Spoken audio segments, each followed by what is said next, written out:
জীবনে সফল হওয়ার জন্য কি খুব বেশি বুদ্ধিমান হওয়ার প্রয়োজন? বুদ্ধিমান বলতে আমরা যেটা বোঝাই সেটা হচ্ছে নর্মাল ল্যাঙ্গুয়েজে আমরা আইকিউকে বোঝাই। আইকিউ হচ্ছে কোনো একজন ব্যক্তির যদি আইকিউ বেশি হয় তাহলে তার math, reasoning, language, grammar, memorise করার ক্ষমতা, এই সমস্ত জিনিস বেশি হয়। সবার সব কিছু যে স্কিল বেশি থাকবে তা নয়, কিন্তু এই রিলেটেড যে অ্যাবিলিটি সেটাকে বলা হয় আইকিউ। তো আইকিউ যদি বেশি হয় তাহলে কি কোনো মানুষ সফল হয়, নাকি সফলতার জন্য অন্য কিছু আমাদের বেশি ইম্পর্টেন্ট? রিসার্চে দেখা যাচ্ছে যে আইকিউ বা ইন্টেলিজেন্স কোশেন্ট অর্থাৎ নর্মাল যে বুদ্ধিমত্তা, এর থেকে বেশি ইম্পর্টেন্ট হচ্ছে ইকিউ বা ইমোশনাল কোশেন্ট। এই রিলেটেড কিন্তু অনেক রিসার্চ হয়েছে এবং রিসার্চে দেখা যাচ্ছে যে আইকিউ এর থেকে বেটার প্রেডিক্টর হচ্ছে ইকিউ। একজন ব্যক্তি ফিউচারে বা তার পরবর্তী জীবনে কতটা সফল হবে এর জন্য বেটার প্রেডিক্টর হচ্ছে ইকিউ, ইমোশনাল কোশেন্ট। তো ইকিউ বলতে কি বোঝায়? ইকিউ মানে হচ্ছে ইমোশনাল কোশেন্ট।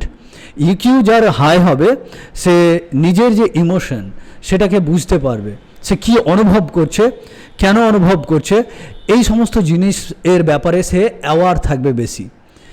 এবং শুধু তাই নয়, সে অন্যের ইমোশনের ব্যাপারেও কিন্তু বেশি অ্যাওয়ার থাকবে।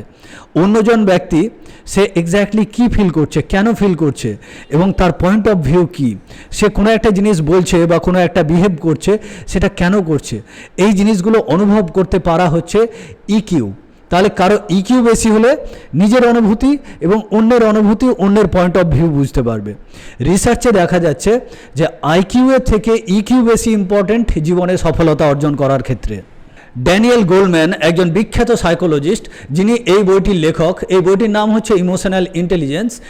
এই বইয়ের লেখক তার রিসার্চে যেটা দেখেছেন সেটা হচ্ছে যে জীবনে সফলতা অর্জনের ক্ষেত্রে আইকিউ এর ভূমিকা থাকে মাত্র 20%, 80% ভূমিকা থাকে ইকিউ এর। যে কোনো লিডারশিপ পজিশনে যাদের ইকিউ বেশি, অর্থাৎ নিজের ইমোশন বোঝার ক্ষমতা, নিজের পয়েন্ট অফ ভিউ বোঝার ক্ষমতা এবং অন্যের ইমোশন, তাদের পয়েন্ট অফ ভিউ বোঝার যাদের ক্ষমতা বেশি থাকে, তারা লিডারশিপ পজিশনে বেশি সফলতা অর্জন করে। 2004 সালে বোয়াজিস এবং সালা দুজন মিলে একটা রিসার্চ পেপার পাবলিশ করেন। যে রিসার্চ পেপারে তারা দেখান যে লিডারশিপ পজিশনে কোনো একজন ব্যক্তির যে সফলতা, সেই সফলতাটা মূলত আসে তার ইকিউ থেকে, অর্থাৎ ইমোশনাল ইন্টেলিজেন্স থেকে, ইমোশনাল কোশেন্ট থেকে। তার 80 থেকে 90% যে সফলতা সেটা আসে ইকিউ এর দক্ষতা থেকে। 2009 সালে ব্র্যাডবেরি এবং গ্রিভস এরা দুজন মিলে একটা রিসার্চ পেপার পাবলিশ করেন, যেখানে তারা প্রায় 2 মিলিয়ন লোক নিয়ে গবেষণা করেন। 2 মিলিয়ন মানে হচ্ছে 20 লক্ষ লোক নিয়ে তারা গবেষণা করেন। এবং এই 20 লক্ষ লোকের মধ্যে যারা হাই অ্যাচিভার, যারা জীবনে অনেক বেশি অ্যাচিভ করেছে, অনেক বেশি সফলতা পেয়েছে, দেখা যাচ্ছে তাদের মধ্যে 90% লোকের মধ্যে ইমোশনাল ইন্টেলিজেন্স খুব হাই লেভেলের। এবং যারা বিফলতার মধ্যে আছে, যারা কম অ্যাচিভ করেছে, যারা লো পারফর্মার, তাদের মধ্যে দেখা যাচ্ছে মাত্র 10% লোকের হাই ইকিউ আছে। অর্থাৎ এই থেকে যে কনক্লুশনে আসা যায় সেটা হচ্ছে যে যদি আমাদের ইকিউ বেশি থাকে তাহলে আমাদের সফল হওয়ার সম্ভাবনা অনেক গুণ বেড়ে যায়। ব্যক্তিগত জীবনে ইকিউ এর প্রচুর ভূমিকা আছে। যার ইকিউ হাই হবে সে কিন্তু নিজের রাগ কন্ট্রোল করতে পারবে, কী কারণে আমি ডিপ্রেসড হচ্ছি সেটা অনুভব করতে পারবে, সে সম্পর্কগুলো যে ডায়নামিক্স, ইমোশন কিভাবে কাজ করছে সেগুলো বুঝতে পারবে, সেই স্ট্রেস ম্যানেজ করতে পারবে। এর ফলে তার ব্যক্তিগত জীবনও কিন্তু বেটার হবে। আমাদের কর্মজীবনেও কিন্তু ইমোশনাল ইন্টেলিজেন্স খুবই ইম্পর্টেন্ট। কারণ আমরা যেখানে কাজ করি না কেন, আমরা কিছু সিনিয়রের অধীনে হয়তো কাজ করব আর কিছু জুনিয়রকে হয়তো লিড করব, বা অন্যান্য ক্ষেত্রেও দেখা যাবে কাস্টমারের সঙ্গে আমাকে ডিল করতে হচ্ছে। তো কর্মক্ষেত্রে আমাদের করতে হয় কি, বিভিন্ন লোকজনদের সঙ্গে আমাদেরকে ইন্টারাক্ট করতে হয়। আর যেখানে মানুষের সঙ্গে ইন্টারাকশান হবে সেখানে কিন্তু ইমোশন চলে আসবে। আর ইমোশন আসছে মানে ইমোশনটাকে ভালোভাবে ডিল করতে হবে। আর ভালোভাবে ডিল করার জন্য আমার ইমোশনাল ইন্টেলিজেন্স থাকতে হবে। অন্য ব্যক্তির ইমোশন কি, কোথা থেকে আসছে, কেন আসছে, তার পয়েন্ট অফ ভিউ কি, সেগুলো আমাকে বুঝতে হবে। এবং আমার ইমোশন কি, আমি কোনো বায়াসড ভিউ দিচ্ছি কিনা ইমোশনের কারণে, এই সমস্ত জিনিস আমি যদি বুঝতে পারি তাহলে আমি বেটার কমিউনিকেট করতে পারবো, মিসআন্ডারস্ট্যান্ডিং কম হবে, একে অপরের প্রতি দেশ বিদেশ এসব জিনিসগুলো কম হবে, আমার সিচুয়েশানটা এনভায়রনমেন্টাল রিলেশনগুলো কন্ট্রোলে থাকবে। তাহলে ইমোশনাল ইন্টেলিজেন্স কিন্তু আমাদের কর্মক্ষেত্রে খুব ইম্পর্টেন্ট। শুধু তাই নয়, রিসার্চ একাডেমিক্সে যারা রিসার্চের মধ্যে আছে তাদেরকেও কিন্তু কো অথার্সদের সঙ্গে কোলাবোরেট করতে হয়, কো রিসার্চার্সদের সঙ্গে কিন্তু অনেক আইডিয়া আদান প্রদান করতে হয়। এই ক্ষেত্রে যদি ইমোশনাল ইন্টেলিজেন্স কম থাকে তাহলে কিন্তু কোলাবোরেশন করা খুব টাফ হয়ে যায়। তো আমাদের কর্মজীবনে সব ক্ষেত্রেই কিন্তু ইমোশনাল ইন্টেলিজেন্স খুবই ইম্পর্টেন্ট। এক কথায় ইমোশনাল কোশেন্ট যেটা, সেটা একটা দারুণ অদৃশ্য শক্তি। এই অদৃশ্য শক্তি আমাদেরকে হেল্প করে আমাদের ব্যক্তিগত জীবনে পিসফুল থাকার জন্য, ফোকাস থাকার জন্য, মিনিংফুল জীবনযাপন করার জন্য, সামাজিক জীবনে আমাদের সম্পর্ক বজায় রাখার জন্য, পারিবারিক জীবনে সুষ্ঠু সুন্দর সম্পর্ক ধরে রাখার ক্ষেত্রে, কর্মজীবনকেও সফলভাবে চালানোর ক্ষেত্রে ইকিউ খুবই ইম্পর্টেন্ট। তাহলে ইকিউ একটা খুবই ইম্পর্টেন্ট জিনিস, যেটা কিন্তু আমাদের ইমপ্রুভ করা যায়। সেটা কিভাবে করা যায় সেটাই আমরা নেক্সট ডিসকাস করব। ইমোশনাল ইন্টেলিজেন্স বাড়ানোর জন্য সর্বপ্রথম এবং সবথেকে ইম্পর্টেন্ট যে কাজটা করতে হবে সেটা হচ্ছে আমাদেরকে মাইন্ডফুলনেস প্র্যাকটিস করতে হবে। মাইন্ডফুলনেস কী জিনিস? মাইন্ডফুলনেস হচ্ছে প্রেজেন্ট মোমেন্টে আমাদের ফোকাসটাকে নিয়ে আসা। আমাদের ব্রেন কিন্তু সব সময় অতীতের কোনো একটা ঘটনাকে অ্যানালাইজ করছে, সেটাকে এক্সপ্লেন করার চেষ্টা করছে, সেটাকে জাস্টিফাই করার চেষ্টা করছে। এই রকম কাজের মাধ্যমে কিন্তু আমাদের ব্রেন সবসময় ব্যস্ত আছে, কিংবা কোনো ভবিষ্যতের ঘটনা নিয়ে ভাবছে, এইটা হলে এটা হবে, সেটা হলে সেটা হবে ইত্যাদি নিয়ে আমাদের ব্রেন ব্যস্ত আছে। এর ফলে আমরা প্রেজেন্ট মোমেন্টটাকে কিন্তু সবসময় মিস করছি। আমি এই মুহূর্তে কি অনুভব করছি, কেন অনুভব করছি, এটা কিন্তু আমরা রিয়েলাইজ করতে পারি না। যখন আমরা প্রেজেন্ট মোমেন্টে আমাদের ফোকাসটাকে নিয়ে আসব, তখন আমরা বুঝতে পারবো যে আমি কি অনুভব করছি, আমার অনুভূতিটা কি অনুভূতি, রাগ না বিদ্বেষ না কি এই অনুভূতিটা। যখন আমরা এটাকে আইডেন্টিফাই করতে পারবো, এই ব্যাপারে কনসাস হতে পারবো, তখন অটোমেটিক আমাদের এই যে অটোমেটিক ব্রেনের কাজটা চলছিল, অতীত এবং ভবিষ্যৎ নিয়ে ব্যস্ত ছিল, এই জিনিসটা বন্ধ হয়ে যাবে এবং আমাদের ইমোশনাল একটা ব্যালেন্স, একটা নিউট্রাল পজিশন, আমাদের ইমোশনাল একটা নিউট্রাল পজিশন চলে আসবে।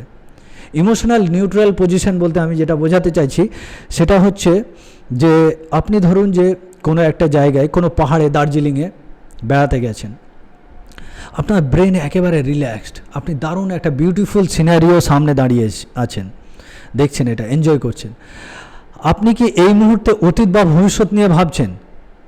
না, এই মুহূর্তে আপনি শুধুমাত্র ওই সিনটার উপরে ফোকাসড আছেন, ওটাকে আপনি দেখছেন এবং এনজয় করছেন। এই যে অনুভূতিটা, এইটা হচ্ছে নিউট্রাল অনুভূতি। আপনি যখন প্রেজেন্ট মোমেন্টে ফোকাস করবেন তখন দেখবেন আপনার অনুভূতিগুলো এই নিউট্রাল অনুভূতিতে এসে স্টেবিলাইজড হবে। আর তখন আমাদের ফ্রন্টাল কর্টেক্স, যেটা আমাদের যে লজিক্যাল ব্রেন, এটা অ্যাক্টিভ হয়ে যায়, এটা বেশি অ্যাক্টিভ হয়, অ্যানালিটিক্যাল ব্রেনটা বেশি অ্যাক্টিভ হয়, আমাদের ইমোশনাল ব্যালেন্স তৈরি হয়। তাহলে এইভাবে আমাদেরকে চেষ্টা করতে হবে মাইন্ডফুলনেস প্র্যাকটিস করতে। মাইন্ডফুলনেস প্র্যাকটিস তাহলে কিভাবে করব? জাস্ট আমাদেরকে অ্যাওয়ার হতে হবে। তো আমরা দিনের কোনো একটা বেলায়, কোনো একটা সময় চোখ বন্ধ করে একটু মেডিটেট করে অ্যাওয়ার হতে পারি, বা চোখ খুলেই অ্যাওয়ার হতে পারি। অ্যাওয়ার হওয়ার জন্য কোনো প্রসেস না, এটা একটা সাইকোলজিক্যাল অন স্টেপ প্রসেস। মানে আপনি অ্যাওয়ার কিংবা আপনি অ্যাওয়ার নন, এর কোনো স্টেপস নেই। আপনি জাস্ট চিন্তা করুন যে আমি অ্যাওয়ার হব, যে আমি কি ভাবছি, দেখবেন আপনি অ্যাওয়ার হতে পারছেন। অ্যাওয়ার হওয়ার এটাই টেকনিক। আপনি মেডিটেট যখন করছেন, চোখ বন্ধ করেন, আপনি সচেতন হওয়ার চেষ্টা করেন যে আমি কি অনুভব করছি, দেখবেন আপনি করতে পারছেন। তাহলে এটা কিভাবে অ্যাওয়ার হব সেটা নয়, এটা on step process. Just think that I am becoming aware and you will be aware. আপনি কনসাস হতে পারবেন। তো এইভাবে আপনি কনসাস হবেন আপনার নিজের ইমোশনের ব্যাপারে। প্রথমত এতে আপনার যে ইমোশনাল হাইজ্যাকগুলো হচ্ছিল, অটোমেটিক যে আপনার ব্রেনে প্যাটার্নগুলো চলছিল, সেগুলো কিন্তু অনেকটা ব্যালেন্সড হয়ে যাবে। তো এই হচ্ছে আপনার মাইন্ডফুলনেস প্র্যাকটিস। আপনি মেডিটেশনের অনেক ভিডিও আছে ইউটিউবে, সেগুলো দেখতে পারেন এবং কিভাবে মাইন্ডফুলনেস প্র্যাকটিস করতে হয় সেগুলো দেখতে পারেন।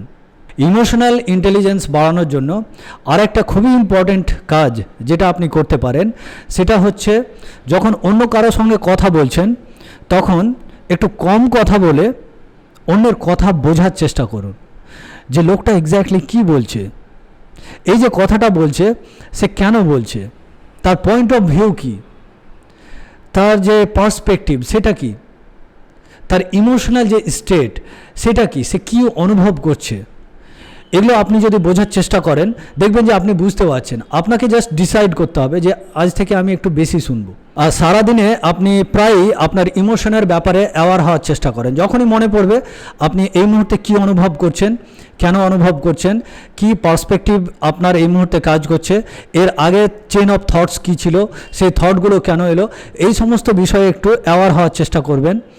স্পেশালি যদি আপনি কখনো ইন্টেন্স ইমোশন ফিল করেন, প্রচণ্ড রাগ, প্রচণ্ড ক্ষোভ বা প্রচণ্ড হেট্রেড বা প্রচণ্ড জেলাসি, যাই হোক আপনি যেটাই যখন ফিল করবেন, স্ট্রং ইমোশন ফিল করবেন, তখন একটু থেমে যাবেন, রিয়্যাক্ট করবেন না।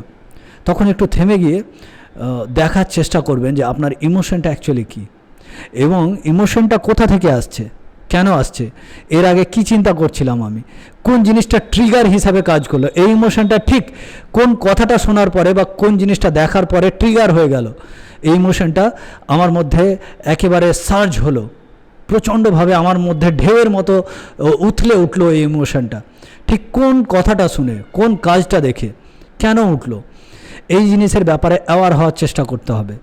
যদি আপনি অ্যাওয়ার হন, ওই যে বললাম অ্যাওয়ার হলেই কিন্তু ইমিডিয়েটলি আপনার যে ইমোশনাল যে স্টেট সেটা নিউট্রাল পজিশনের দিকে চলে আসবে, অনেকটা নিউট্রালের দিকে আসতে শুরু করবে। আপনার প্রিফ্রন্টাল কর্টেক্স বেশি তখন অ্যাক্টিভ হবে, এর ফলে আপনি কিন্তু ইমোশনাল ব্যালেন্স এবং যে কোনো আপনি লজিক্যাল ডিসিশন নিতে পারবেন, ব্যালেন্স করতে পারবেন সব কিছু। আর একটা খুব ইম্পর্ট্যান্ট এক্সারসাইজ যেটা আমাদেরকে করতে হবে সেটা হচ্ছে যখন আমরা কখনো স্ট্রং ইমোশন ফিল করব তখন কিন্তু আমরা চেষ্টা করব রিয়্যাক্ট না করার। ফিজিক্যালি এবং ভার্বালি আমরা রিয়্যাক্ট করব না, চুপ হয়ে যাব, কিছুক্ষণের জন্য চুপ হয়ে যাব, চুপ হয়ে ইমোশনটাকে অবজার্ভ করব। যদি আমরা এটা করতে পারি 30 সেকেন্ডের জন্য, 10 সেকেন্ডের জন্য যদি চুপ হয়ে যেতে পারি, দিয়ে আমরা যদি এই চিন্তাটা করতে পারি যে এই ইমোশনটা কী এবং কোথা থেকে আসছে, তাহলে কিন্তু আমাদের ইমোশনাল কন্ট্রোল অটোমেটিক বাড়তে শুরু করবে, ইমোশনাল ইন্টেলিজেন্সও ধীরে ধীরে বাড়তে শুরু করবে। তাহলে এগুলো হচ্ছে ইমোশনাল ইন্টেলিজেন্স বাড়ানোর জন্য কতগুলো টিপস। এগুলো আপনারা যদি আপনাদের জীবনে অ্যাপ্লাই করেন তাহলে আইকিউ এর থেকেও বেশি এগুলো হেল্পফুল হবে। কারণ অলরেডি আমি বলেছি যে ইকিউ হচ্ছে আইকিউ এর থেকে বেশি ইম্পর্টেন্ট জীবনে সফলতা অর্জন করার জন্য। আমরা ইমোশনকে ব্যালেন্সড রাখতে পারি না বলেই সফল হতে পারি না। তো আশা করি আপনাদের এই টিপসগুলো খুব হেল্পফুল হবে।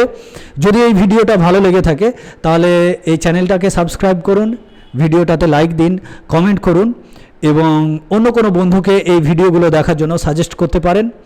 আবার দেখা হবে নেক্সট কোনো ভিডিওতে। ভালো থাকবেন।